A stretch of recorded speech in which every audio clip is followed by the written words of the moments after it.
has the right to manage all of the estate common parts. That's a huge undertaking on this estate, and it's beyond the financial means of the RTM company. The reason it's beyond the means of the RTM company is because the leaseholders of Settlers Court only contribute roughly 15% towards the estate costs, and the remaining 85%, being attributable to everyone else who contributes to them, remains payable to FirstPort. There is no process in the Act that means that the RTM company becomes entitled to any money from anyone else. It only has the contributions from its own leaseholders. Now, the respondents' answer to that seems to be to say that there is a powerful incentive, as they put it, for the RTM company to reach agreement with the landlord to share the cost of providing the services. But of course, that isn't the case at all if the landlord, or here FirstPort, has to supply the services in any event. That's demonstrated in this case. FirstPort has to carry on providing the services, or it will be in breach to all of the other parties on the estate. So where is that commercial powerful incentive? If there was one, why are we here? This doesn't only work in the instances of this case, where you have Settlers Court makes up a comparatively small proportion of the overall units on the estate. It would also work the other way around. If you look at the example in Gala Unity, the RTM company had the right to manage 2 blocks containing almost every unit, except for 2 coach houses, which were retained, I think, by the landlord, but they fell outside of the RTM acquisition. In that example, let's assume those 2 excluded units are retained by the landlord. The landlord can very easily take the view, well, the RTM company's got to provide all the services to the estate. I'm not liable to pay the RTM company anything under the scheme, so I'll just let them get on and do it. And you come back to that same absurd problem. Eventually, that RTM company will be insolvent because it can't recover all of the costs of managing the estate. Because the landlord sits back, pays nothing, there is no obligation under the Act for the landlord to contribute, because it is dual management. That's the first example. If the respondent does get on and manage the estate, as they're entitled to do under Gala, as they say they're entitled to do on their analysis, effectively that we're in the position where the leaseholders of Settlers Court are managing the whole of the estate as they see fit, not as any of the other majority on the estate see fit. Except the answer in Gala is dual management and you must cooperate, and therefore you have to take into account the views of everyone, but how does that work? But on the face of it, they are entitled unilaterally to manage the whole estate, as is FirstPort. Maybe that's not an absurdity, but it's an unlikely intended outcome.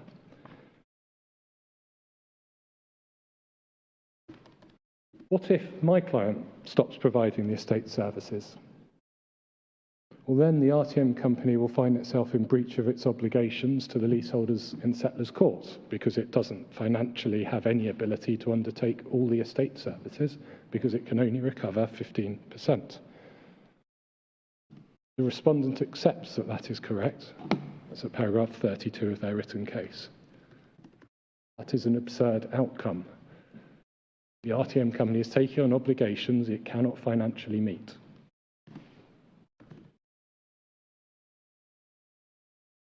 Now, the reality in this case is that FirstPort is a commercial manager.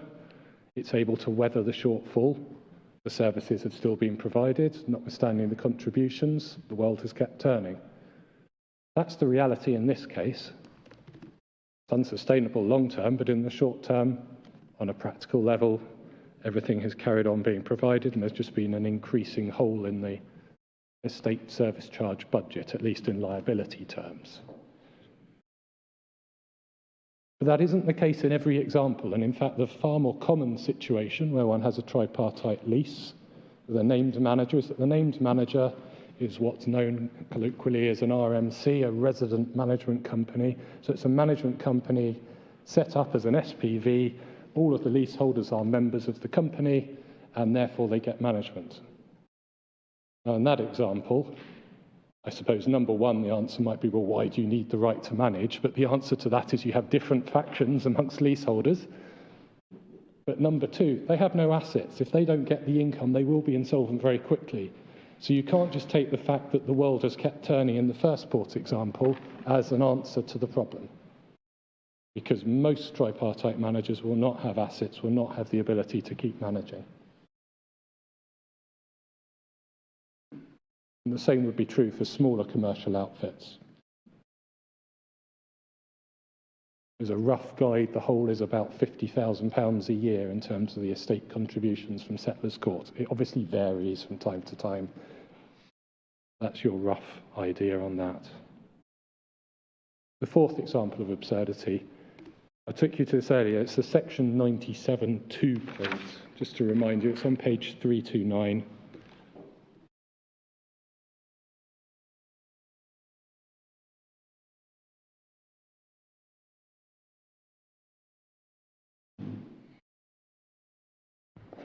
You may recall my submissions earlier. I said, well, read literally, section 97(2) says, if the premises includes the wider estate, and or if under section 96(1) the management functions acquired by the respondent include management of the whole estate, then that means FirstPort is not entitled to do anything which the RTM company is empowered to do. Therefore, FirstPort technically isn't allowed to carry on managing the estate.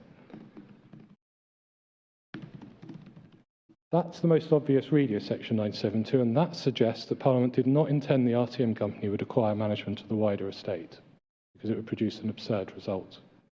The respondent's answer to that is to say, well, you can read section 97(2) such that it's only restricted to the landlord's obligations under the lease.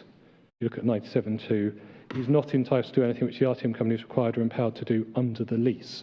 So they say, oh, well, you read it by saying, oh, well, FirstPort's not doing things under a lease of the premises, they're doing things under a lease of other premises. It's an answer, it's not the most obvious reading of the section, not in light of the statutory purpose. Let us assume we can get around that point, which of course is the assumption that my client is making by carrying on to manage the estate, so it's not in breach of its obligations to the other leaseholders on the estate. That leads on to the question, how does FirstPort get paid? And that ultimately is the reason we're here today. How does FirstPort get paid? FirstPort's providing the services because it owes obligations to everyone else on the estate. The respondents to this appeal consider they can freely take those services and not pay because they have dual management. The decision in Gala says they are right about that. The respondents today say they are right about that, but for a different reason. And the result is this huge shortfall. That is absurd. That cannot be right. It cannot have been intended. Your problem is that the Settlers Court RTM is claiming it has the exclusive right to manage the common parts as far as the Settlers Court tenants are concerned. No, they say they have the exclusive right to manage the block and they have shared management of the estate. But I thought this came to court because they say that FirstPort is not entitled to charge the tenants. Correct, my lady, yes. Because all the management functions under the lease, including the management functions in respect of the estate, have passed to them. Yeah. So, but you complain that they're not doing their bit to maintain the common parts. No, we complain that they're not contributing. We Right, complain that the law is wrong. They have those, you complain that they're free riders. Yeah, yeah. And so they may well be in breach of their obligations to their tenants and to the landlord in not doing those, but they have no incentive to enforce those obligations if you have to do it anyway. Yes, I mean, I think the way of looking at it is, well, what does anyone do to enforce any of this? Yeah. If the leaseholders sought an injunction compelling the RTM company to manage the estate, surely the answer is, well, FirstPort are doing it. What more can we do? If we seek an injunction compelling the RTM company to manage the estate, again, the answer would be, well, you're already managing it. What more can we do? And you have your own responsibility to do it. It doesn't work. And then the other way of looking at it is, well, how does FirstPort, if it is going to provide the services, compel the RTM company to pay?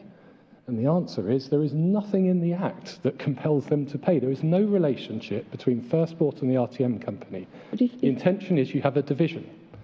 If somebody brought proceedings under Section 7 of the Act. Yes. Doesn't that enable you or the other tenants in other blocks to say, well, I'm a person interested and I want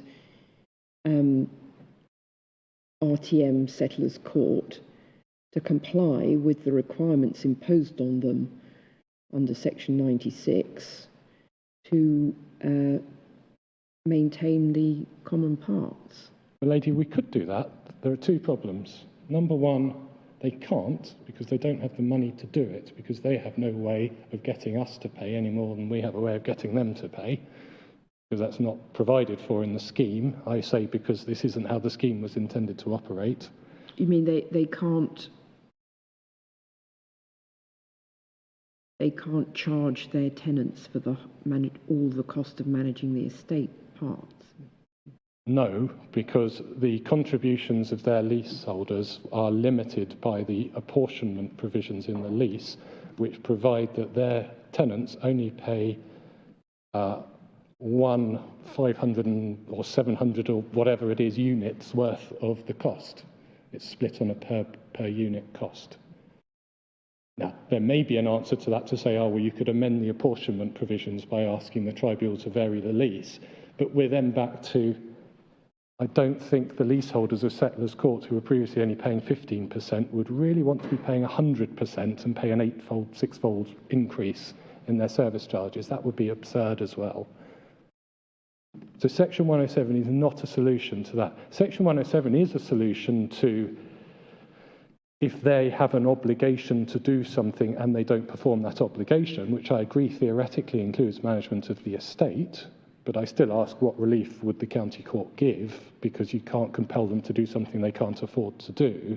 But it is not a solution to compelling them to pay FirstPort or contribute to FirstPort in respect to FirstPort's expenditure, because that is not an obligation under the statutory scheme. It was never envisaged that it would work this way.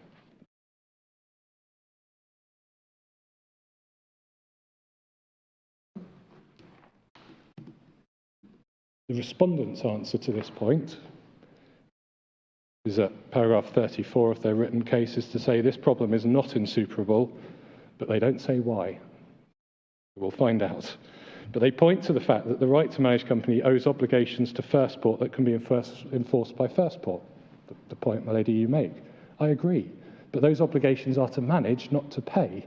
So if they sit back and don't manage, but FirstPort does, which it has to commercially because it owes obligations to everyone else, that's not a solution.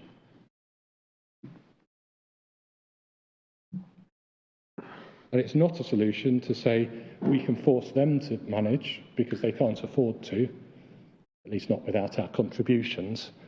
But the bigger problem actually, because yes, we could apply to the county court to force them to comply with their obligations, and the county court could say, fine, we'll compel them to do it so long as you pay 85% of their costs of doing so. I see that's a solution, but that cannot have been intended, because what that means is management of the whole estate is passed to an RTM company that only represents a very small number of leaseholders compared to everyone else on the estate. And there would be no indemnity of any worth from the RTM company to the extent it breaches those obligations, because it has no assets.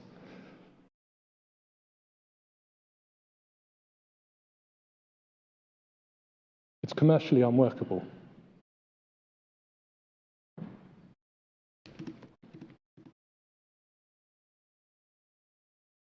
Or if there is an answer to this, and I understand why the RTM company is reluctant to say what the answer is, because if this appeal fails and the point remains and they say there's a good answer to how we can compel their client to pay, they don't want to give it. But I will invite them again to give it. So I say that that's further evidence of absurdity. The last point on absurdity I'm not going to go over, but it's a reminder of the section 73.4 point that we looked at earlier, which is the you can only have one RTM company in respect of premises, and if the premises is the estate, it locks out the rest of the estate. I'm not going to go over that. But I just want to touch on it very briefly in one respect, and that is to take you to the decision in FirstPort, and I'm looking on page 470. And I just invite you to read paragraph 68.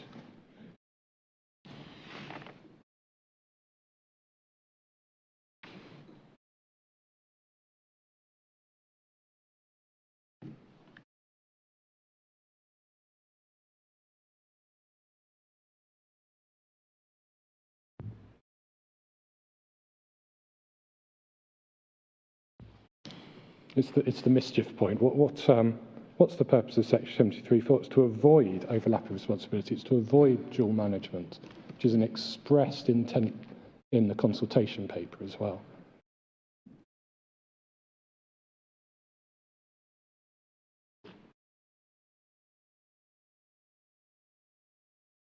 And all these absurd outcomes are compounded by the line of authority that I don't suggest is wrong, that suggests that everything that comes with RTM comes with it automatically. So at this point, you don't have to specify personal property, and it's all defined by, on the respondent's case, in relation to, or whatever the case may be. So it can't be avoided. If the RTM company could avoid it by expressly say, but we're not going to take on that and that so that we can make it work, or if there was court oversight, like in the 1987 scheme, fine. But it's not. It's automatic acquisition, and that's why these points are absurd and can't be avoided. Now, the last point respondents take on against the appellant on absurdity is the settled practice point. They say, because of settled practice, shouldn't be lightly overturned. And as to that, I have 4 points in response. Firstly, you'll have seen the evidence and the submissions of the intervener. It's clear there isn't settled practice in my submission. There are various fudges and workarounds to the effect of Gala that have been implemented. They could broadly be described in some examples as shared management, sometimes under what are referred to as shared management agreements, which is, if you look at section 97.2, it says the landlord can't do anything that the RTM company has to do unless the RTM company agrees. And in this case, and this was the focus of the first-tier tribunal in this case, the initial argument, because we were bound by Gala, was to say there was a shared services agreement between FirstPort and the Settlers Court RTM company by virtue of exchanges of emails. And the decision of the FTT was no, there was no meeting of the minds, essentially. There was no shared services agreement. So there are workarounds, some of which are provided in the Act, but many of which are just fudges. And in fact, one of those fudges is the example you saw in FirstPort, where the Deputy President says, well, the Section 73.4 point can be dealt with in this way. But it wasn't consistent with the decision in Gala. There isn't settled practice. There's lots of ways people work their way around it, pragmatically. And disputes continue to arise. The second point is, if there is any practice that's remotely settled, it's only been in place for 9 years. This isn't a long-standing thing. Thirdly, over that period, aspects of the RTM scheme have been significantly clarified, and I'm thinking in particular of the Court of Appeal's decision in Triple Rose, such that you can only acquire the right to manage a single block. So the understanding of the RTM scheme has evolved since Gala in any event. Gala was a case where there were 2 blocks that had been acquired by an RTM company. And one only has to look at what has happened since Triple Rose as an example of the lack of settled practice, because lots of RTM companies had acquired the right to manage multiple blocks before Triple Rose, and they carry on doing it, even though the law has changed. There isn't really settled practice because the understanding of the Act is evolving. But more generally, this is my last point on this, the point is so fundamental to the operation of the scheme, it would be wholly unsatisfactory for a settled practice argument to trump this court getting it right. There's no guarantee any law commission proposals will ever be enacted or in what form, nor they would have retrospective effect. This appellant has a hole in its annual budget, roughly £50,000 a year in liability terms. Some leaseholders have been paying, so in cash terms it's less, but in liability terms. That's from 2014 year onwards to date. The Law Commission proposals are not going to resolve that, even if they come forward. Now, in Gala, the court wholly failed to consider those practical ramifications of electing to take the wider view of a pertinent rather than the narrower one that the Presidents initially, you'll recall, considered to be correct. And they wholly failed to consider that long, consistent line as to the understanding of a pertinent property, and one that's sort of flexible to meet the particular circumstances of the scheme. The 1987 scheme thinking in Corsair, this sort of transferred across by the same judge for perfectly understandable reasons, and it wasn't fully argued before him. He had two litigants in person, and it was predates Triple Rose. It's sort of one of the first substantial cases on the right to manage. Understand why it happened, but I think it's a valid criticism of the decision. And that leads us to this deeply unattractive position that we now find ourselves in, where respondents consider they're freely able to take the services provided by the appellant without any legal liability to pay for it. And no solution to that is provided by the respondents. Now, you have Armour's submissions as intervener that sets out the problems stemming from dual management. They give examples of disagreement as how to manage, as to who should pay. This is a widespread problem, and it's not limited to this case. Problems have been recognised in the upper tribunal in a number of subsequent decisions, including in this case when permission was granted and in the substantive decision. And the difficulties have been recognised by the Law Commission in their detailed RTM project. I'll just give you the reference to that, which is page 711.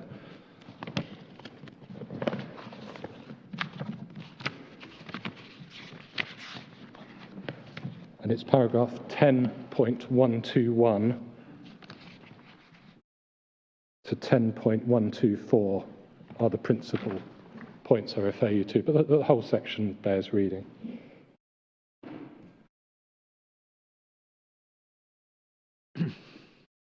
Is this their first or second report? This is the final paper.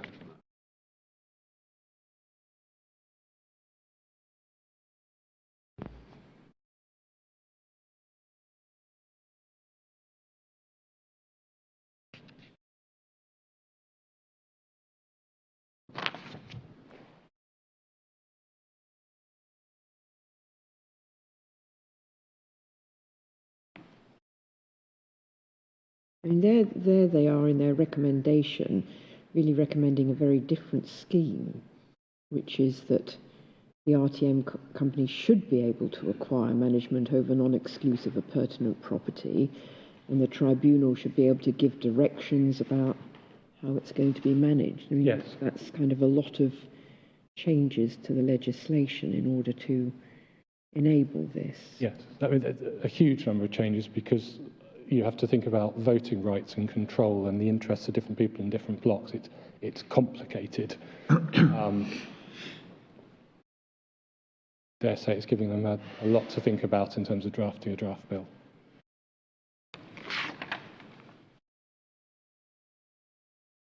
So just to summarise, I say the outcome Gala produces cannot possibly be intended by Parliament.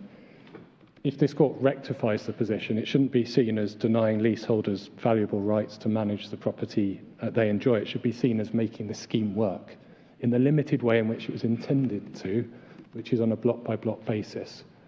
There's many criticisms that can be levelled at it, as the Law Commission show, but we've got to work out how to make this scheme, the more limited scheme, work. And for all those reasons, we urge you to allow this appeal.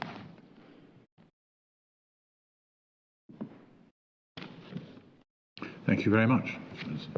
Mr. Loveday. If I could just have a moment to set myself up.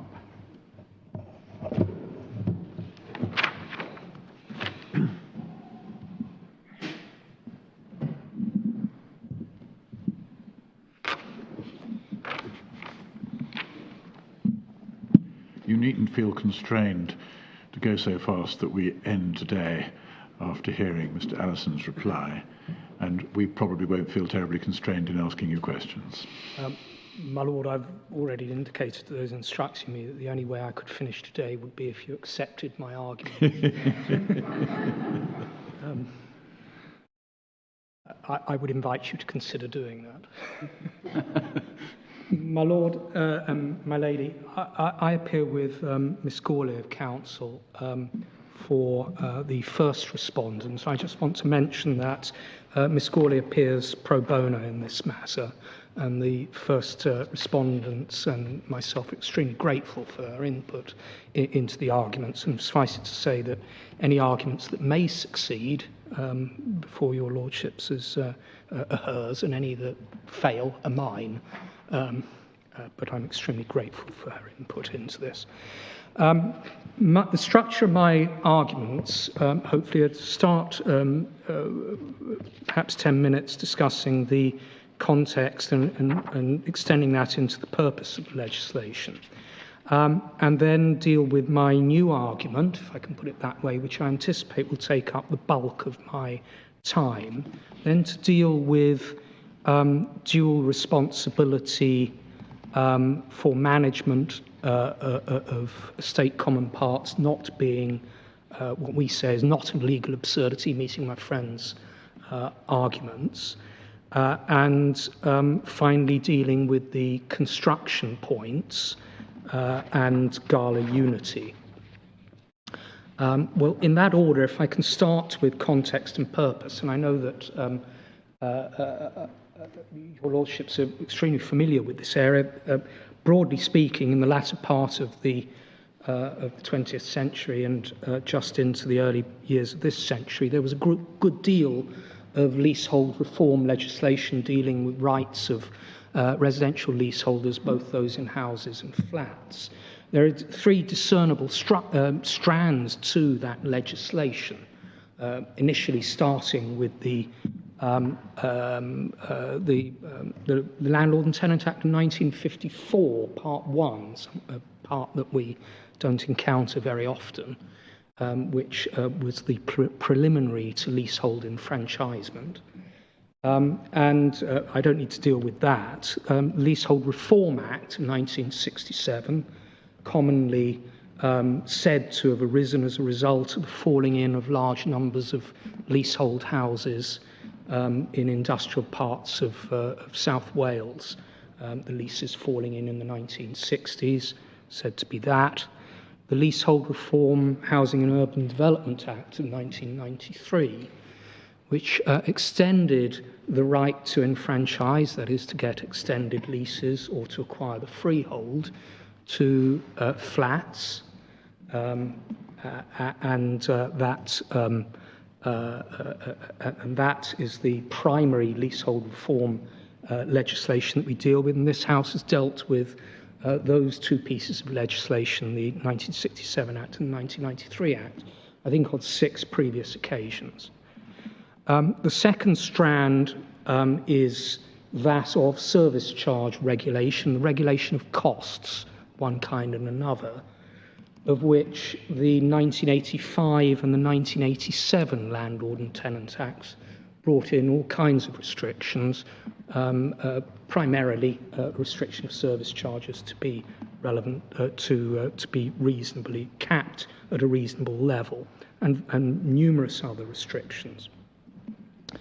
And the third strand is that of dispossessing the freeholder of the right to manage the premises entirely, and that has its origins in the in receiverships under the rules of the Supreme Court, and I've referred in my written opening to Dyches and Blue Lake and the Diardon case, and the Diardon case is indeed in the bundle of authorities if you want to look at that. But broadly speaking, those old rights were where a landlord was in breach of covenant.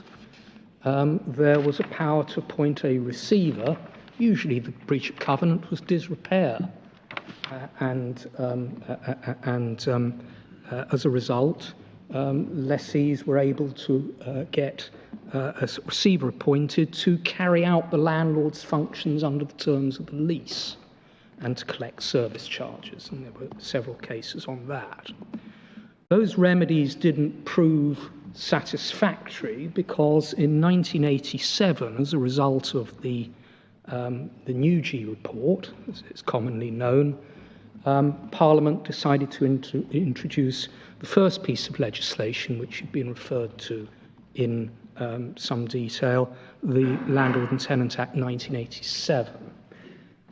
That had Part 1, which had been referred to, rights of first refusal, but the primary one is the provisions for the appointment of a receiver and manager by the court, and I'm going to come back to that in some detail at a later stage in my submissions.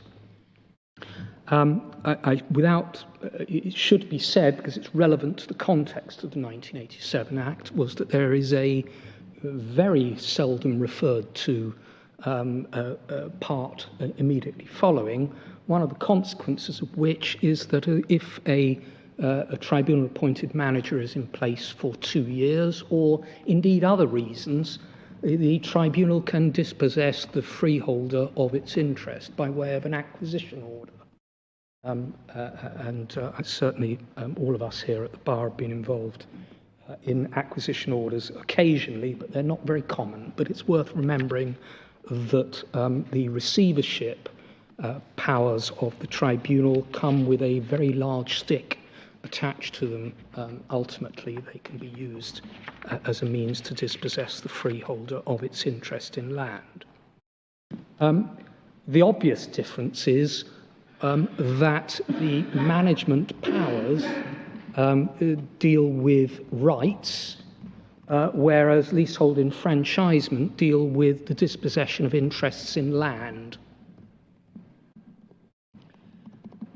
And then we come to the 2002 Act, which is the most recent legislation, which in a sense brings together, is the most recent development in all three of them. They've been tinkering with the legislation since, but the 2002 Act brought in reforms not only to service charges, extended controls to things like administration charges. It brought in reforms to leasehold enfranchisement primarily by removing the residence requirement, and it then made a number of important reforms. I can put on one side Commonhold, because that has effectively only been implemented in Milton Keynes for some reason which is unclear. But we have, most importantly, the right to manage, of which this is the first time your lordships will have had to consider in this court. The point of this explanation is to stress the point that Parliament has consistently widened and deepened the rights of residential leaseholders over a period of time.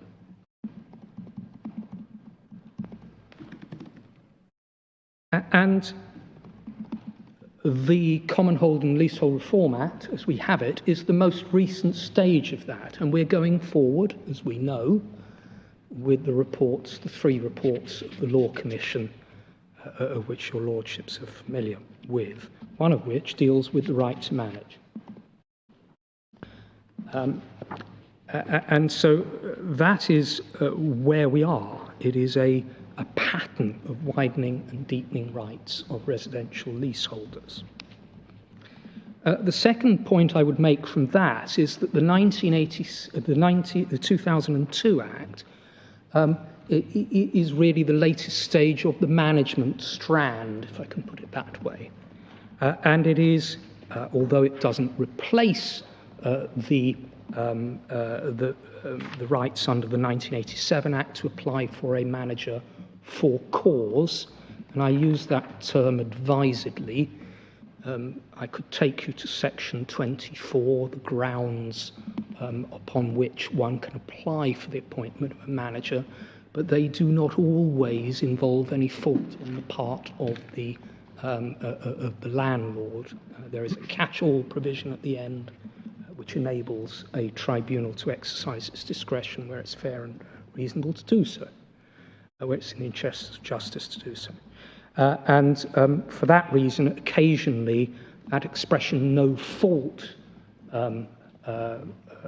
fault-based management rights under the 1987 Act has been. Others have been cautious to use that. It's a right for cause to acquire management rights or to appoint a manager.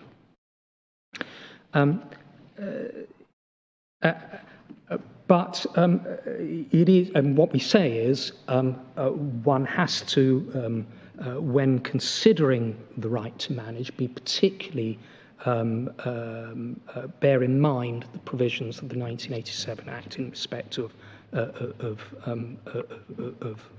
the legislation of which it is in a sense, the direct successor of. It's still in place. It's still there. And I'll come to that in the policy papers about that in a moment. In terms of purpose, it's trite law that intention starts from the legislation itself in preference to policy documents. And I have in my written opening at paragraph 50,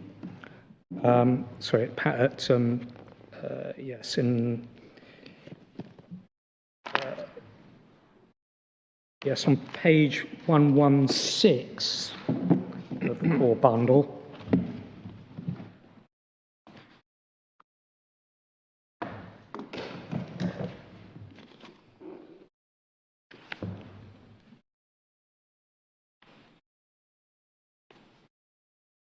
You'll see at the top of the page, page 116, paragraph 50, I have adopted a passage from Corsan Fort and adapted it to the legislation, to the precise wording of the legislation, to come up with my own formulation. I offer it in with a certain amount of deference. It's mine.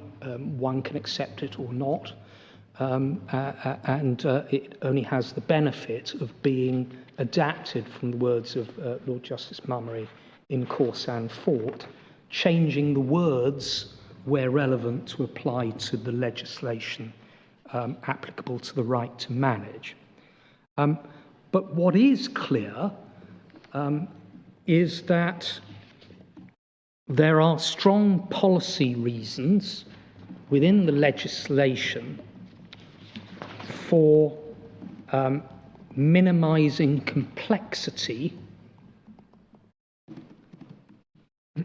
and I have cited a passage from the case of Pineview in support of that, but in my submission it really requires very little addition. It's clear from the structure of the legislation that it is intended to be simple. That's a point against you, isn't it? My Lord, is a situation of unresolvable complexity. My Lord, what I would say is that when it comes to construing the legislation, and this is the procedures under the legislation, that is what I mean by simplicity. And it may well be that some complications have arisen as a result in practice, which I'm going to come to, but nevertheless, in terms of the structure of the legislation, it is simple, and that really underpins my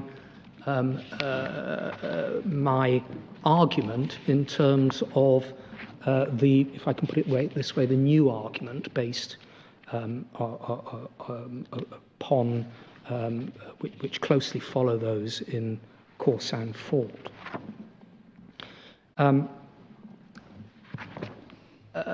There is, of course, then the consultation paper. And the consultation paper also helps derive some general policy. If one turns to page 677,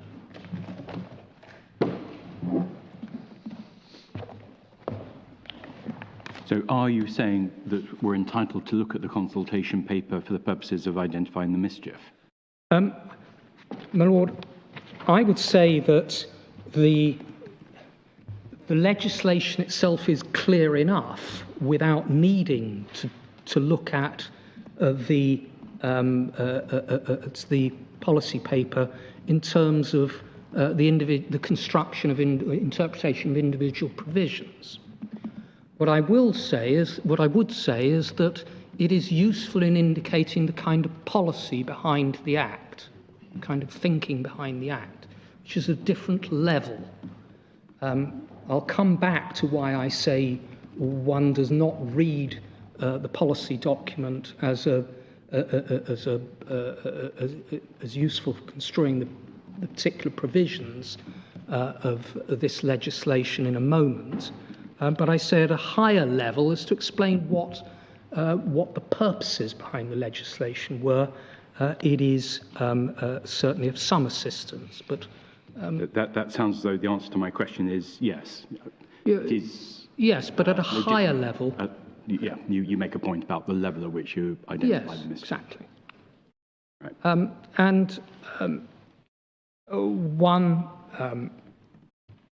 I would, you've been referred to it already, I'd turn to page 677.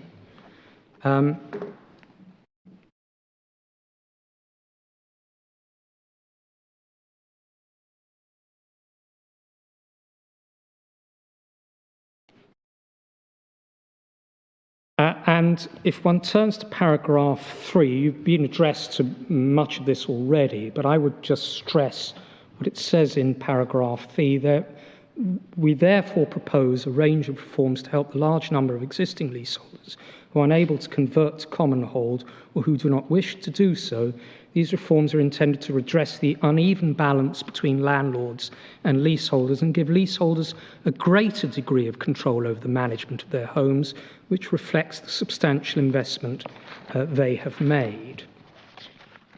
I'd also invite you to look at page 681, dealing with some of the thinking behind the right to manage provisions. And what it does is, at paragraph 1, it deals with some of the general background, and then at paragraph 2, it talks about the two ways for leaseholders to remove control of the property from the landlord. The first is to exercise the right of collective enfranchisement and buy the freehold, and it then deals with some of the practical problems with that. And at 3, the second is to apply to a leasehold valuation tribunal, as it then was. It's now only the Leasehold Valuation Tribunal in Wales. It's the first-tier tribunal property chamber in England, for the appointment of a manager under the Landlord and Tenant Act 1987. LVTs have regarded this as an extreme sanction and have been reluctant to appoint a new manager unless there is clear evidence of serious abuse. Process is adversarial, and leaseholders may be at a disadvantage against an obstructive landlord who can afford the best professional advice and representation. And talks about other remedies, and it repeats the point at paragraph 4 about they fail to address the fundamental imbalance described above. And at paragraph 9, having dealt with the previous consultation, says the government therefore considers a new right is required to allow leaseholders to take over responsibility for the day-to-day management of the block in which they live. I'll come back in a moment to the word block there. My friend has referred to that. And 10, the main objective is to grant residential long leaseholders of flats the right to take over the management of their building collectively without having either to prove fault on the part of their landlord or to pay any compensation. Procedures should be as simple as possible to reduce the potential for challenge by an obstructive landlord. The allocation of responsibilities should be clear-cut, and the body through which the leaseholders take on management responsibility should enjoy all necessary powers to properly discharge its functions. Now, there are... The allocation of responsibilities is the opposite of clear-cut on your case. My Lord, it is not. It is absolutely clear-cut in my submission. Because, as I will come to, what we say is that the allocation of responsibilities in terms of the leases of the individual flats within the block go entirely to the RTM company. Within the block, yes. Within the block. So they owe an obligation to the members of the RTM company to maintain the common parts. And somebody else owes an obligation to do the same thing to a different group of people. And there's no provision for allocating responsibilities as between the two companies. My Lord, I was anticipating dealing with that in the absurdities part of my argument. I'm more than happy to develop that now, but it would take me slight of order out of order. Well, I'm happy to wait, but unless you've got some answer to it, then I can't see any possible reason to uphold your interpretation.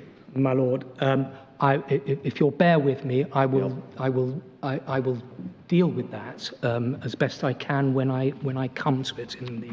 I was planning to do it in the absurdity parts of the argument.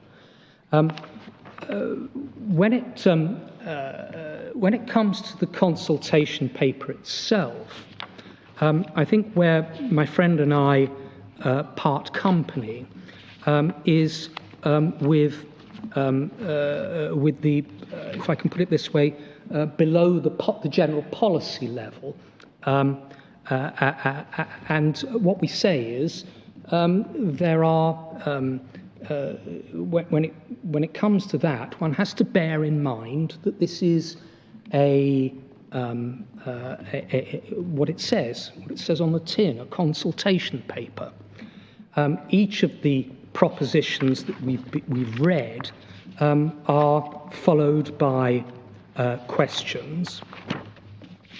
In particular, at 681 to 684, there are a number of questions raised at QRTM1, including, importantly, E. And as I think it was... Sorry, which page? This is 684E. Yeah. And I believe it was Lord Briggs asked about responses for another of Yes, it was the question after paragraph 88. Yes. And the answer to this question here at QRTM1, the approach taken for associated parts of the building, is the same as my friend gave to in respect of the later question. We do not know what questions were asked. But we do know that there was a draft bill attached. We do know there was a draft which was only changed in the one material respect. So we're absolutely. What we say is that change was a very significant one. But before I get to that, it's worth seeing which part of the consultation document might well have dealt with that particular part. And it does seem as though we're talking about paragraphs 14 and 15 of the on page CV 683.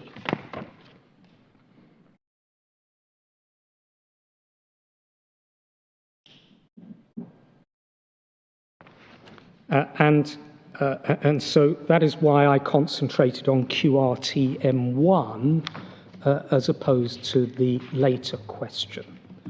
But what we do know is that the consultation paper, the draft bill attached to the consultation paper changed, and there's two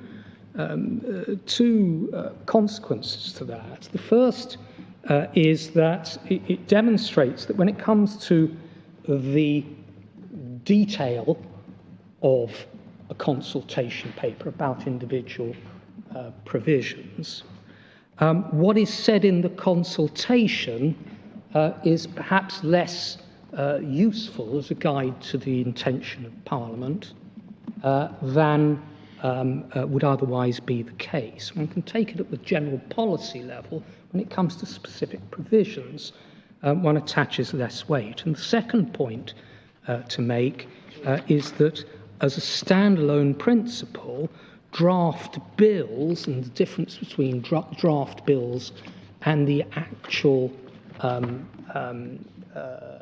provisions of an act may in some circumstances be useful in terms of interpreting the intention of Parliament behind that particular provision which has changed. Turning to the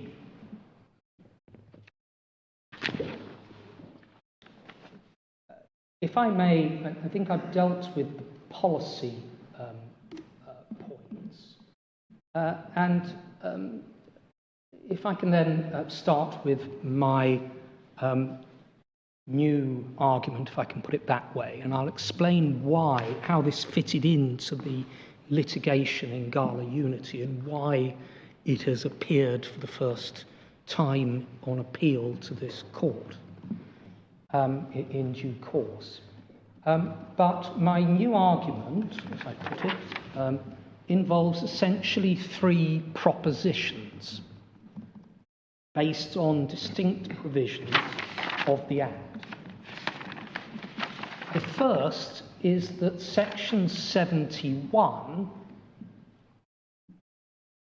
is the operative or key provision in this chapter of the Act.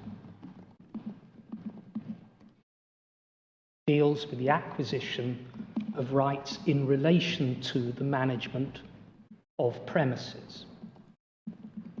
My second proposition, which mirrors my friend's third alternative construction, but actually results in a different conclusion for reasons which I'll come back to, is that the purpose of Section 72 is to establish the right to manage companies' entitlement to acquire management rights. And the reference to a pertinent property in Section 72(1) is relevant to that issue alone. The third proposition is that the rights in relation to the management of premises, referred to in Section 71, are set out in sections, I think it is 95 to 103.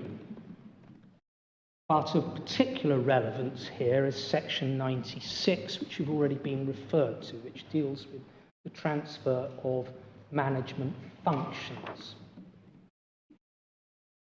And the proposition there is that Section 96 determines the functions that pass simply by reference to the rights and obligations in the flat leases, and that they are not limited in any way to the territorial area of the Section 27 premises with or without appurtenant premises. What we say is, if these three propositions are correct, it answers the questions in this appeal, albeit by a different route to Gala Unity. The landlord's obligations to maintain the wider estate at Virginia Quay would be functions in relation to the management of Settlers Court. They are set out in the leases of the flats at Settlers Court, and the first respondent acquired those functions. If I can turn to my first proposition,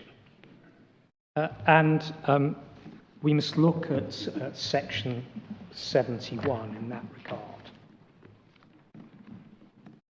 which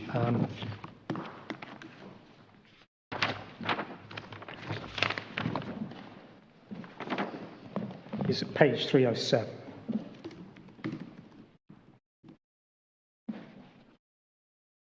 Well, what is this? Well, one of the points that my friend makes in response to the new argument is that this is a purpose clause. We haven't got the relevant passages from Benyon here in respect of purpose clauses, but with deference to this court, I'm not sure bringing copies of Benyon along on this point would be of much assistance. But such general purposes clauses are said to be rare in English law, and there's certainly no magic formula used here to suggest it's just a purpose clause to explaining what the purpose of the legislation is. Well, it's headed introductory. It's headed introductory, but more importantly, if I can put it this way, it is it's absolutely key for one very clear reason, and that is, interestingly, not section 71(1) at all, but it's section 71(2) that makes it clear that it is a vital part. Because colloquially, this is called the right to manage, and indeed that's what this chapter is headed. But in the first respondent's submission, the right to manage is not a right to manage premises.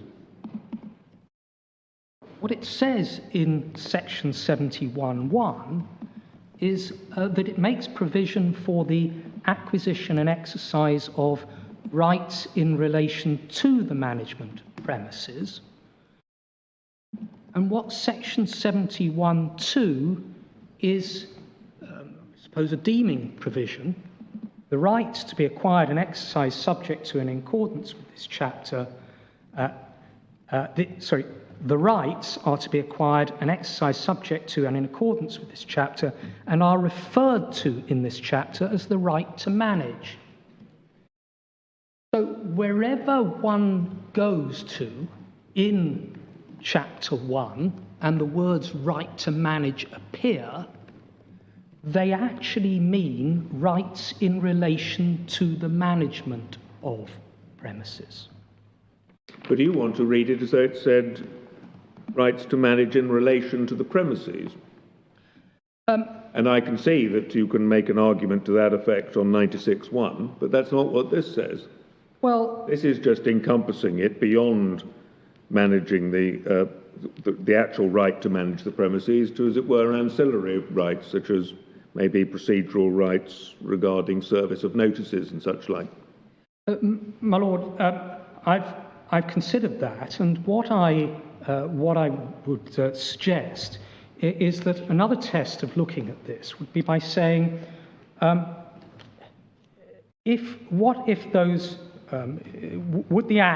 could the act work without the words in relation to the premises, in relation to the management of premises, work? If it added nothing at all. But it would become simply the right to manage the premises. And one wouldn't need the deeming provision in there at section 71(2) at all. One would simply say This chapter makes provision for the acquisition of an exercise of the right to manage premises. One wouldn't need Section 71(2) at all. But it probably does a bit more than that, which is why they felt it necessary to have a slightly wider and vaguer wording to encompass everything within the chapter, not just the provisions which you drew our attention to, 95 to 103, because the chapter is the whole chapter, and it's not just those. Yes, absolutely. But it certainly has some function in there, something beyond just the right to manage premises. Because even if it was just encompassing all rights under the chapter, it would still just work as well with rights to manage premises.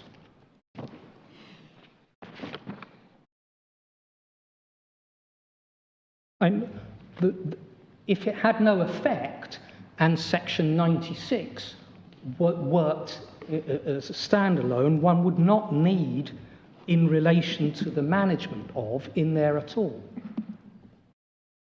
So it must have some essential function in there, and apart from anything else, it helps define what the words right to manage are wherever they're used elsewhere. And perhaps I can show how that works. I was going to come to this in a moment, but we turn to Section 95. Section 95 is the first. Again, one of the difficulties we've always had with this legislation is people tend to start off partway through the legislation rather than starting off at the beginning of the relevant part, which is why, for some reason, Section 71 is not a provision which was considered below in this case. But Section 96, before that, you have Section 95, introductory. Section 96 to 106 apply where the right to manage premises has been acquired. And by dint of Section 71(2), that reads, Sections 96 to 103 apply where the right in relation to the management of premises has been acquired by a RTM company, which gives a different gloss to the following sections, 96 to 103. But it's not concerned with anything other than the management of the premises, not concerned with the management of anything else. Yes. Apart from the premises, is it? My Lord, what we would say is the entire this chapter is entirely concerned with the management of premises. It's to do with management rights. It's not the only function, the only point of premises is that one needs to define where those rights apply. And those rights apply to premises as defined by Section 72. And in a sense, my Lord, this develops the theme that I was making right at the outset, that this is in that third... I'm...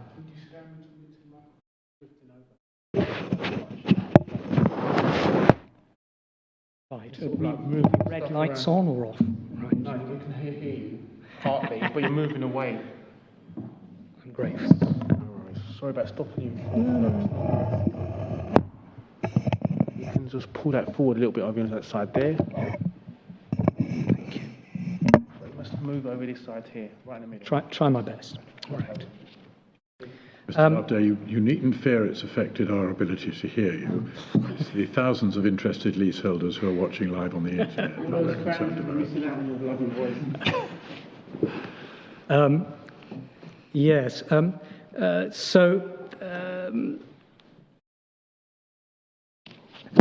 So yes, what we say is that it has an important function to play, and that function is, in a sense, allied to the argument I was making about this being the third strand. It's to do with management rights as opposed to the rights to acquire premises.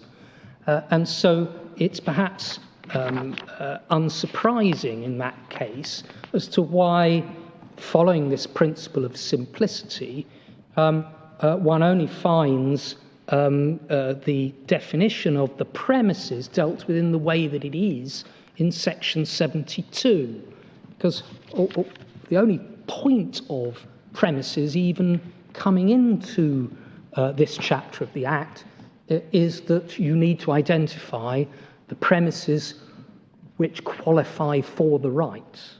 But it is a rights-based right, if I can put it that way. I mean, that might be true of Section 72 read on its own, but where you see in dozens of places in what follows in the chapter the phrase, the right to manage premises, do we not import into those subsequent places the meaning of premises which we see in Section 72? In other words, Section 72 isn't just about qualifying conditions, but it's about the premises over which there is to be acquired a right to manage. My Lord, I may have many quarrels with triple rows on that, but I don't disagree with the reasoning as to premises having the same meaning throughout the Act. I understand that, but that is absolutely right. But I'll come to how that is that feeds into the third stage, because I think this is the nexus point that I'm going to come to when I deal specifically with Section 96. But pausing with Section 72, I think your Lordship probably has my point here. It deals with the premises. If its function is to determine the premises which qualify for the right to manage and from which the rights stem, it's necessary to identify them by reference to some built structure. And that's what they do. They apply to a self-contained building or part of a building with or without a pertinent property. And if it fulfills this requirement, if the built structure fulfills that requirement and meets the other requirements of the Act in terms of qualification and the procedural requirements, it qualifies for the right to manage. The stress, I think, here, and I think there's a substantial area of agreement with my friend on his third alternative construction here. With or without a pertinent property is a very odd phrase. What it's actually supposed to mean is with a pertinent property, or and a pertinent property. It's with or without a pertinent property. And the point, the most likely explanation, is that this goes with self-containment. If there's a garage which is attached to what would otherwise be a self-contained building, it doesn't cease to be a self-contained building because there isn't a pertinent garage. But do you, that we should construe it as that the garage isn't part of the premises? My Lord, I don't think it's... Our primary argument is no. We have a fallback position if all else fails, and I'll explain that right at the end of my argument, that Gala unity is right. So sorry, when you say no, your primary contention is that premises does not include any pertinent property. It's only the building, is that right? My Lord, what... But you'd like to have a fallback if we don't... My fallback, if I can put it this way, my fallback position is that it can include easements, and I'm going to come back to that. So is your fallback or your primary position that Gala is right? My primary position is that you don't need to consider whether Gala unity is right. So the new argument is your primary position? Yes. Oh. But it's implicit in your new argument. I thought that Gala is wrong, in fact. Well, if you're against me on my new argument, then I need a fallback argument, and I'm going to adopt the fallback argument. Just before you pass on, if that's where you're going from section 72.1, I wonder whether it might be said that the focus, important focus in this provision on the premises being a self-contained building is itself an indication that Parliament intended that there should not be overlapping management rights in respect of any particular property. Well, if rights were governed by section 72, that may well be the case, but we say the rights are not governed by section 72. We say the rights are as long as they are in relation to, as long as there is a nexus with the premises. But if they are within, that's the fallback position, there is obviously some argument there. But why does the chapter, what's the theory behind the chapter just applying to a building?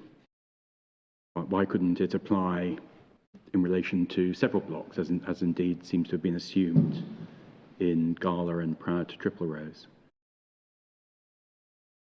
Why couldn't it apply to self? What on your case is the reason for the focus on it being a self-contained building?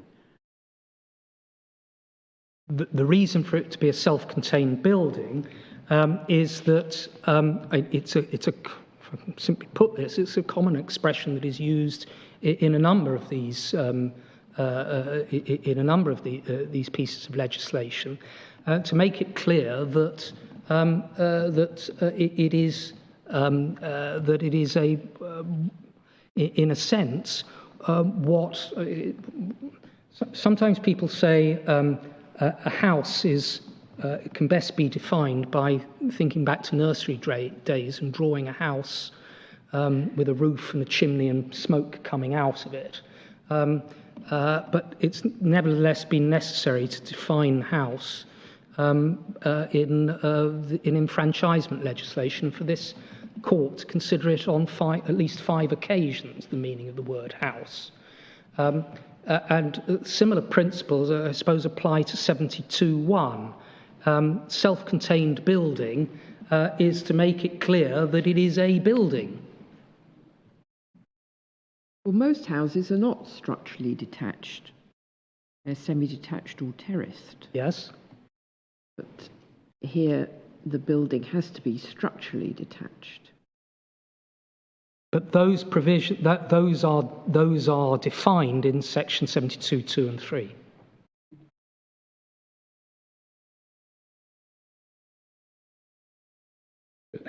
I mean, subsection 4 seems to deal with the situation where you get parts of a building.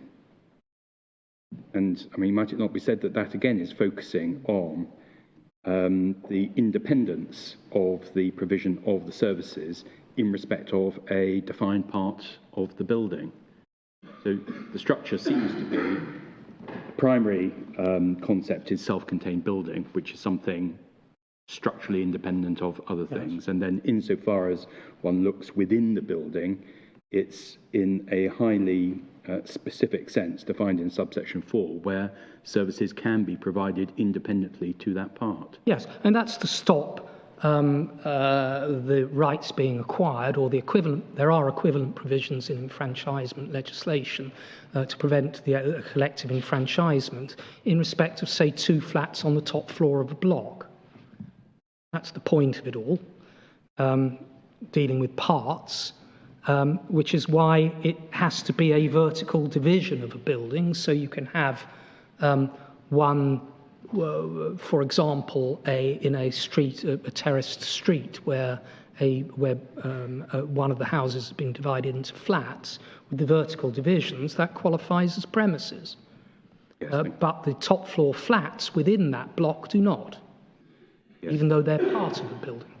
So you could have an RTM of one half of a typical late 19th century pair of semi-detached houses, providing there was vertical subdivision and the ability to provide services to each separately from the other. I think yes. If I follow that argument, there would be 2 RTMs. Yes. And there would, perhaps surprisingly, have to be 2 separate RTM companies.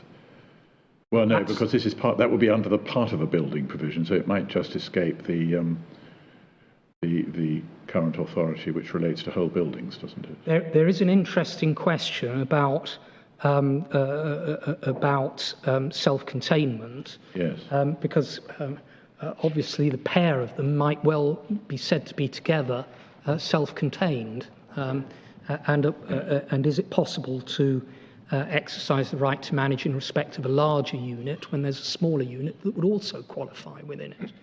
That's an interesting question. You don't have to go there. You, today, Your Lordships. But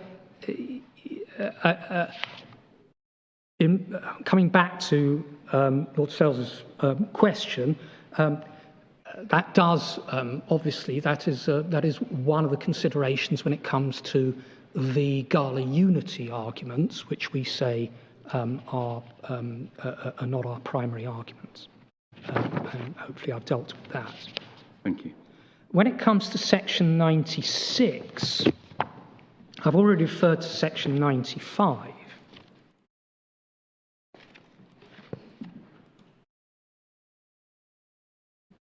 And when it comes to section 96, it says this section and section 97 applies in relation to management functions relating to the whole or any part of the premises, and that's where we've already referred to that. Management functions which a person who is a landlord under a lease of the whole or any part of the premises has under the lease are instead functions of the RTM company.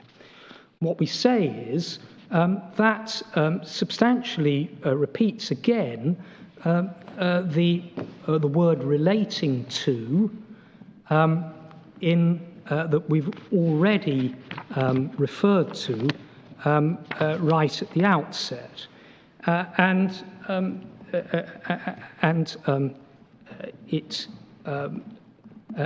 so the question is whether there is any relationship between the premises and the rights.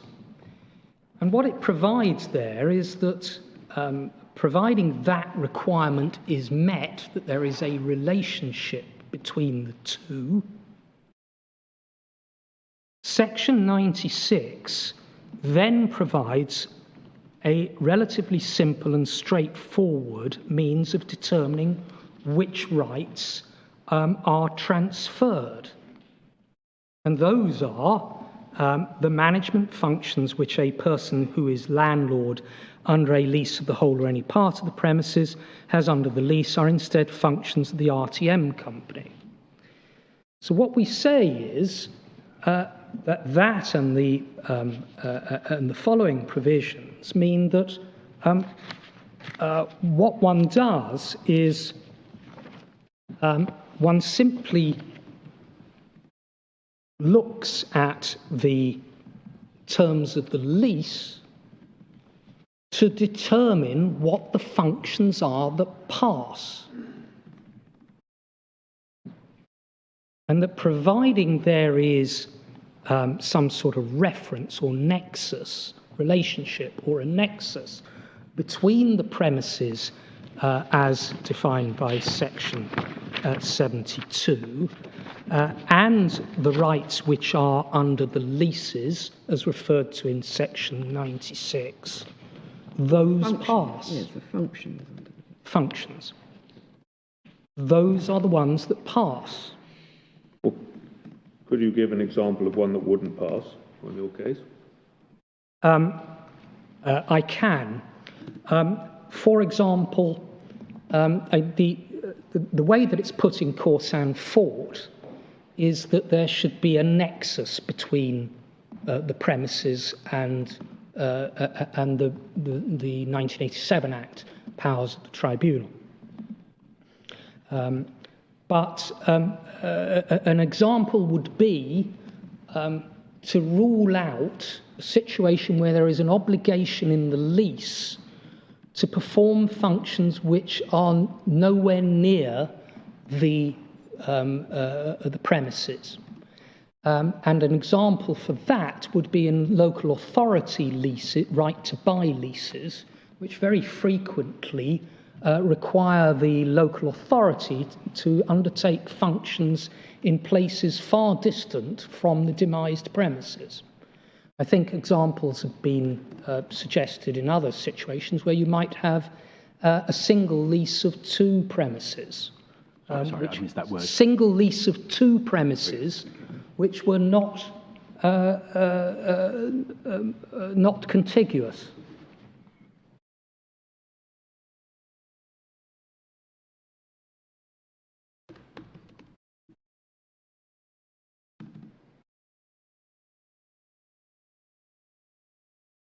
And sorry, I'm not quite sure how that argument, that example works. Why wouldn't you divide up, on looking at section 96, the two premises, and just look at what is a management function relating to the premises one by one? How does that show that there are examples that would fall within section 96 1, which would not be transferred in relation to the premises to which they did relate? Well, there must be a relationship between the two. There must be a nexus between the premises and the rights. Not all management functions under the leases will pass if the management has nothing whatsoever to do with the premises. I've given 2 examples of where they are physically apart. Yes, I see. Thank you. How about the lease of a flat or a unit in a holiday development with landlord obligations to maintain the adjacent holiday park? It being the commercial contemplation that will be a major attraction to people taking leases of those units. Yes, or mooring rights. Or? Mooring rights. Yes.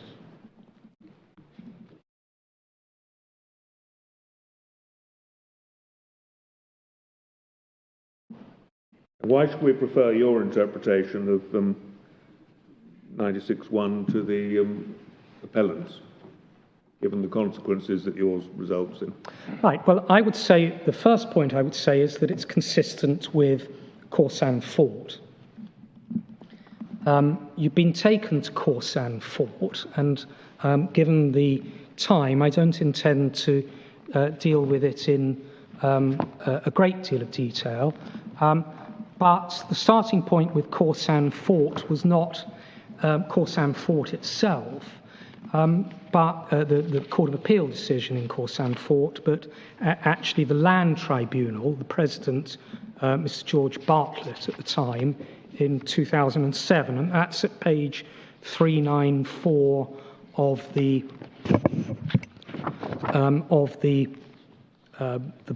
bundle.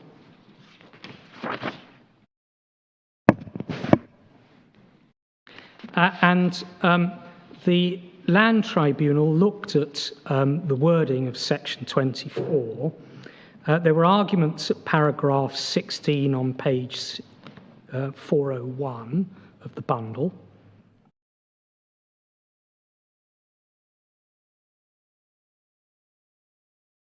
Section 24 was expressed in the widest possible terms. A manager could be appointed to carry out functions in connection with the management of premises. And then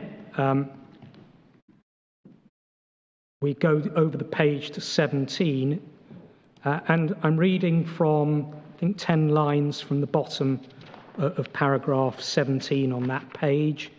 It seems to me for this reason to be inescapable that a management order in relation to premises that include easements may appoint a manager to carry out functions that may include works to the servient tenement.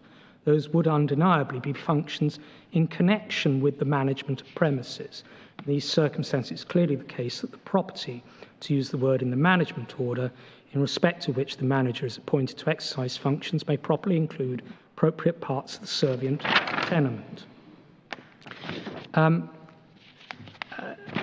And then we move on to Corsan Fort itself in the Court of Appeal. What it identified at page 410 were a number of steps some of which are relevant to the right to manage legislation and some of which are not. Because I readily accept that the 87 Act has some notable differences from the procedure in the right to manage. The 1987 Act is not automatic. It's not a right in that sense. You have to apply to the appropriate tribunal to get an order, and that tribunal has to exercise its powers in accordance with the legislation. It's also true that the tribunal is not concerned about the geographical extent of the manager's rights. It's not fettered by the geographical extent of the manager's rights expressly, and that there must be cause shown.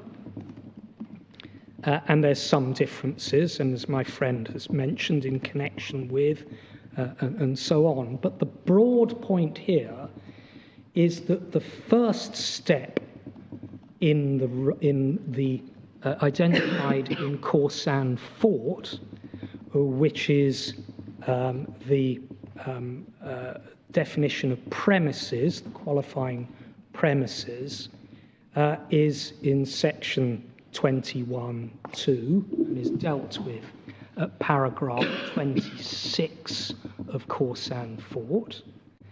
And the second stage, which is the transfer of rights in relation to any premises, of functions in connection with the management of the premises, we say section 24(1) mirrors that of section 71 in this case, and indeed overlaps with section 96. But if one looks at what is said at paragraph 11, this explains this relationship point. As Mr. Justice David Richards observed during argument, this submission, which concentrates on the premises, does not give full effect to the language of section 24(1, which refers to the appointment of a manager to carry out functions in relation to... Where are you reading? I'm terribly sorry, I'm page 410. Thank you. And which paragraph are you in? This is paragraph 11, paragraph 31, G2H. Right. Thank you. And perhaps you can just read that and you'll see that the word nexus, the causal link or nexus, appears in about the 5th line.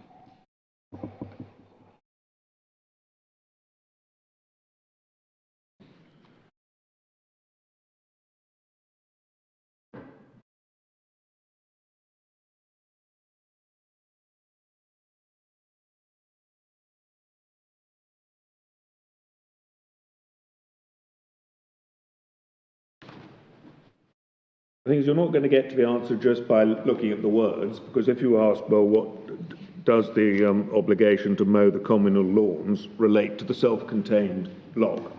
You could either say it does or it doesn't. So then you fall back on which interpretation makes sense. And in this legislation, there was a scheme, as I understand it, Lady Rose drew attention to this morning, that the court can make an order which specifies who's going to pay for what. Yes. The problem that you're going to have to come to eventually, in our case, is that there is no mechanism for that and simply no way of distributing a responsibility between the two companies, which makes a nonsense of it.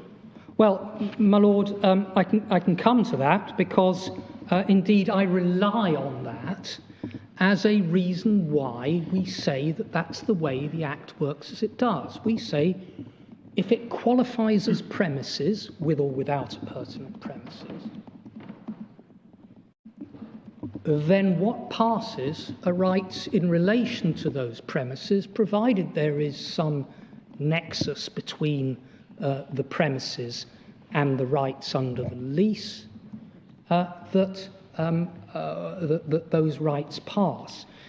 And within a simple scheme, that's a simple scheme. There is no provision for dividing up the rights. And if my friend is right, one would expect to see a mechanism in the legislation for dividing up the rights, because the questions which have arisen in this court would arise on the exercise of the right to manage in every single instance. And one would expect to see Parliament providing a machinery, as it does in the 1987 Act, and as it does in even greater detail under the Commonhold and Leasehold Reform Act, where there are extensive provisions for determining which rights pass and which don't, and guidance as to the circumstances in which tribunals can exercise their discretion to do it. Now, there's none of that here, and in my submission, that in itself supports a simple scheme. But might it not be said that that supports a very narrow focus, first on the premises themselves, and we've looked at section 72(1), but also a narrow concept of what are management functions relating to those premises, because the wider you extend the notion of what relates to those premises, the greater the overlap problems are going to be, for which Parliament, as you say, has made no provision. But, my Lord, it matters not whether the rights are narrow or extensive. Somebody is going to have to determine whether the flower beds at the front of the property and the path in the front of the property fall within the rights, whether the car parking space is beyond, whether the bin store falls within, is to be managed by the right to manage company, and so on and so forth. Even my friend does not suggest, as I understand it, that the management rights cease within the four corners of or the four elevations of the building. As I understand it, the appellants accept that curtilage is part of the building. Well, somebody has to work out what curtilage is. Well, you could go to the tribunal and get that decided, but your solution is you just make everybody responsible for everything with no mechanism for deciding what contributions they're going to make and no mechanism for enforcing any rights against each other. And that's a ridiculous situation to propose. My Lord, if I can say, the mechanism for resolving the costs is a different issue to the mechanism for resolving which rights pass. And there's no machinery in the legislation for determining which rights pass and which don't. As I say, that's in direct contradiction to all of the allied legislation, which have extensive provisions for specific applications to be made to say which rights pass and which don't. We say it's perhaps simple. Not now, but if you could, I'd be interested to see elsewhere in the 2002 Act where there is some provision, say not some provision, which you say is the kind of thing one would expect to see if it were the case that not all functions under the lease transfer to the right to manage company. Maybe. My Lord, my Lady, sorry, I've referred in my written argument, I think, to the Leasehold Reform Housing and Urban Development Act of 1993 at section 24, and I don't think, although it was in my written case, I don't think it was in my, it's in the bundle, but nevertheless it's there. And the Landlord and Tenant Act 1987, we've already been referred to, because ultimately the tribunal can decide whether to extend management rights to a lesser area or not, and that is inherent in the discretion of the tribunal there. But you still have, on your case, a test of nexus for which there's no mechanism, you say, for deciding whether there's a sufficient nexus or not. Just that you make the nexus required a much looser one. Well, in practice, the nexus requirement is unlikely to be encountered very commonly. It would be a fairly rare situation. By contrast, the determination of rights, whether extensive or generous, that accompany the rights to manage outside the 4 elevations of the building would be something that would arise on every single occasion that one exercises the right to manage. We would not only rely on the lack of the bespoke mechanism, but we would also rely on the point that the claim notice itself, as we've heard, and it's common ground between the parties, that the claim notice doesn't need to determine, to explain what those rights are.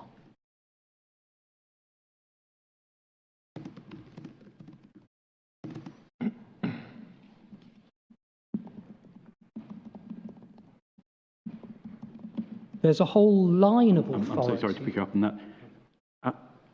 Can't see why that doesn't have a tendency against you, in the sense that the wider one construes the words in relation to, and the greater range of management functions and hence rights which are caught within the scheme. Wouldn't one expect there to be a greater onus on specifying what is said to be the ambit of the claim that's being made, as opposed to the statute, which, well, as I was putting to you before, seems to have arguably a very narrow focus. So the statute itself is supposed to be giving you the answer to what goes over automatically under section 96, I think it is. But I wouldn't accept that that is the case. We say there is a simple scheme. Do the premises qualify? If they qualify under section 72, you look to the lease. And that could not be simpler. It could not be simpler for the landlord or the lessee, subject to the nexus point, which is unlikely to occur very often. And there's no need, therefore, to specify it in the notice. And if there was any question about that, it would be, one would expect Parliament to have suggested that one would specify the appurtenant premises and the rights to be acquired in some detail, but there is none of that in the Act at all. One only has to specify the section 72 premises. Yes, thank you. And indeed, your lordships asked to add the regulation, the prescribed forms to the bundle, and I'd like to refer to that supplemental bundle very briefly.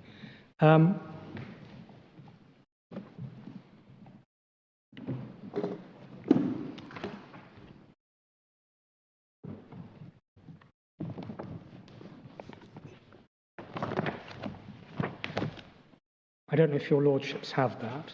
It's probably in some extra file. Just going. Yes. We do have it. Now, part of the scheme of the right to manage is that amongst the highly contentious notices that have to be served, which have generated massive amounts of litigation, there are 2 essential ones which have attracted, which are feature in every single, or practically every case. The first is the notice of claim, which you've been, I think, briefly referred to. But before that, there is a preliminary notice served called a notice of intention to participate. And it's a notice that is served by the RTM company on other leaseholders within the building,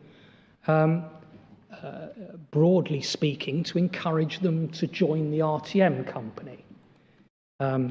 That's what it does. And if one looks at the form at Schedule 1 to the regulations, much like the notice of claim, which have already been referred to, at page 8 of this bundle, company intends to require the right to manage the premises. So this is the company telling the lessees that it wants to acquire the right to manage the premises. So like the notice of claim, the notice of claim doesn't tell the landlord that the RTM company is claiming the right to manage, and this doesn't claim notify the lessees that it doesn't have to tell the landlord, the notice of claim doesn't have to tell the landlord that it wants to acquire the premises and a pertinent premises property and any rights. It just has to specify the premises. Similarly, with a notice of intention to participate. But interestingly, at paragraph 5 on the next page,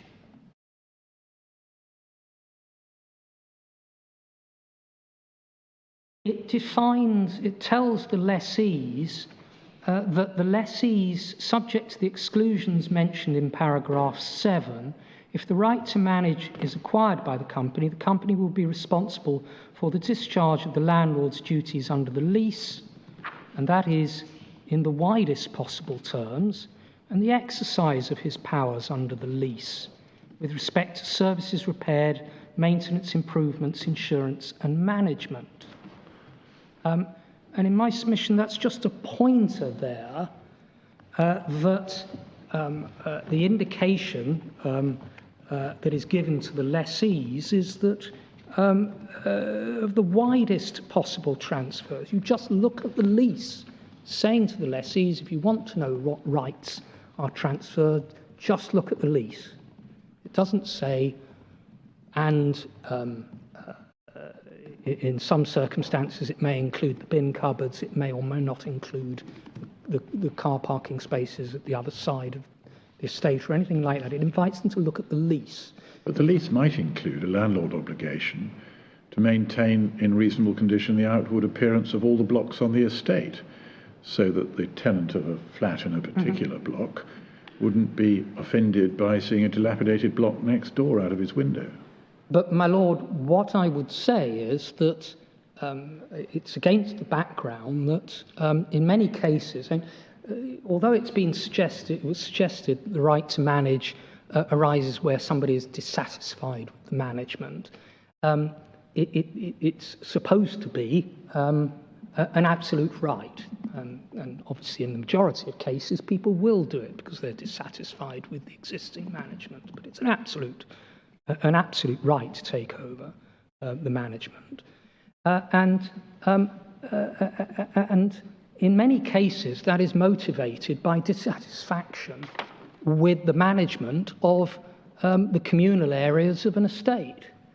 Well, that may be so, but surprising for a lessee reading those words to then find that having read the lease in accordance with the Act and having looked at the notice of intention to participate, that the very management functions that it is most concerned about are not to pass. And one would expect that to be somewhere specified in the notice of intention to participate, or indeed in the legislation. We can't possibly think that he's going to be paying for the upkeep of all the exteriors of the buildings and common parts of the estate if the right to manage is acquired. My lord, no. That feeds into the absurdity arguments, my lord.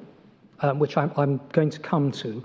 But wouldn't the reasonably discerning recipient of this notice, looking at paragraph 5, think, well, that's interesting, but although my landlord has undertaken to manage the external appearance and general structural integrity of all the blocks on the estate, and he's undertaken to me to do that, I know this is actually all about managing the premises, which means my block, because that will be the block identified in the relevant box on the notice. Go back to paragraph 1. i.e., the concept of managing the premises may well be a limiting concept within the range of management responsibilities which a typical lease may include for the landlord.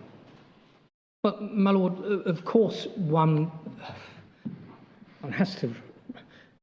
I'm praying this in aid as an interpretation of the legislation, and one has to. The starting point is the legislation, and so it would be unsustainable of me to say that one ignores the legislation to get there.